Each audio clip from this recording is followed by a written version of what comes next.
You decide you're finally going to start taking care of your own personal finances. But then you discover the thousands of different stocks, index funds, retirement accounts, brokerages and strategies. All of this can start to feel very overwhelming. And you're doing this research because you want to start making the right decision. And maybe a day or a week later, you start to really understand a lot more about it, but you still haven't started doing anything. And a lot of the times we assume that having more choices gives us freedom, but sometimes having more choices makes it harder to choose at all. The paradox of choice is the idea that having options is useful, but too many options become very overwhelming. Each option creates more information to process and more possible outcomes to compare your situation to. And people tend to start worrying about if their choice was correct or maybe another choice might be better. And this overload of information can lead to, paralysis and, complete inaction. There was a study done to show how people responded to a different number of options. There was 2 displays in a store. One was a very large display of jam,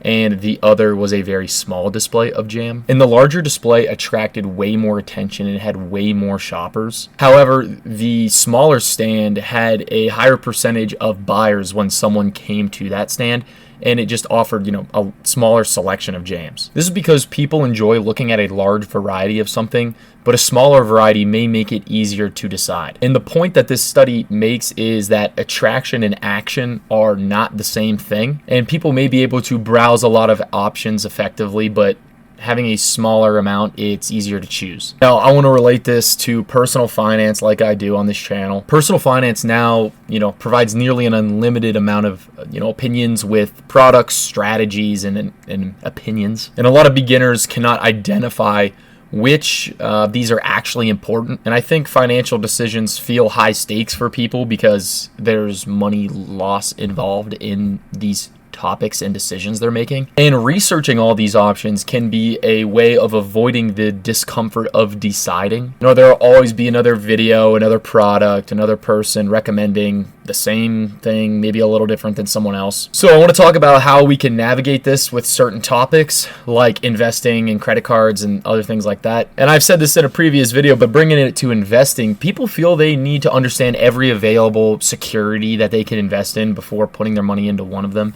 And that's not true. As long as you're understanding where your money is going and you're comfortable with the risk level, then that is probably a good place to put your money as long as it's meeting your goals. And waiting feels safer with this because it avoids taking an immediate, risk or mistake. And people should understand the basics of investing and choose something appropriate for their situation, rather than expecting a perfect outcome. Second thing I want to talk about is credit cards. I've actually done a whole video on this, so check that out. But there's a million different options. Once again, different banks, different cards, different types of credit cards.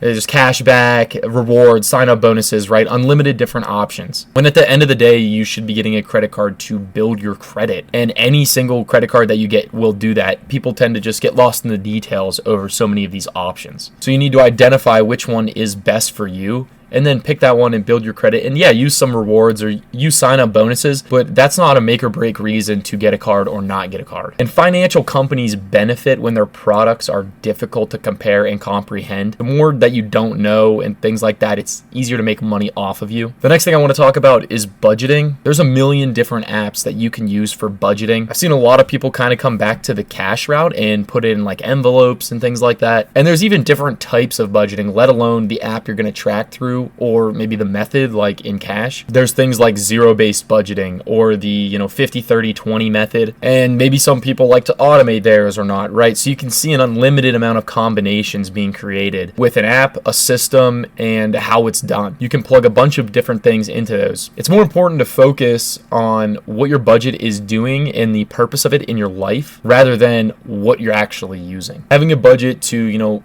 find out how much all your bills are, how much to the penny you're paying for all of them, and finding room to save money and invest money. That's what budgeting's for. It doesn't really matter what all the apps are for. But the paradox of choice makes it overwhelming and makes people not take action. I've also seen this happen a lot with like student loans, specifically just debt repayment. There's a ton of different methods, once again, like the snowball, the avalanche, balance transfers, refinancing, consolidating loans, things like that. And at the end of the day, the you just need to pay your debt down, right? It's just the method on how we're getting there. I think, understanding your current situation and how much you can afford to pay would be a good thing to know when you're budgeting, and that could lead to maybe the system you should be taking in your debt repayment method. So how can we overcome the paradox of choice in your personal finances? I would say the first thing you need to do is find 3 to 4 important requirements before you start researching. Let's just use the debt repayment method for this. Maybe we want to get debt free the fastest way. The fastest way would be paying off your high interest debt first and then getting to your lower interest rate debt.